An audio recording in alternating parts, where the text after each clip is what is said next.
Trauma bonding explained. Trauma bonding is when we have this strong emotional attachment to those who abuse and harm us. There's often a cycle of abuse that happens, which makes it really difficult to leave the relationship.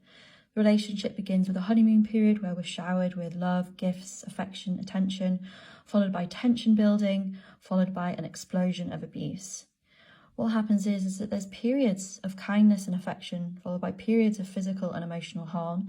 This is called intermittent reinforcement because it's like a drug where it releases cortisol, oxytocin, and dopamine, making us addicted to the highs and lows of the relationship. It becomes addictive because there's so much uncertainty and unpredictability in the relationship. And what happens is that over time, the victim will seek approval and validation from their abuser. And they will start to feel trapped, they'll start to feel helpless and powerless, feel like they've got their back stuck against the wall and they can't leave that relationship.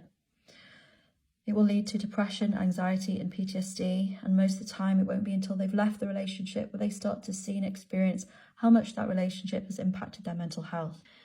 There are a lot of complex neurobiological and psychological reasons why people get into trauma bonds, but one thing that makes people vulnerable to trauma bonds is that there's often a history of attachment trauma, where they grew up with neglect and abuse.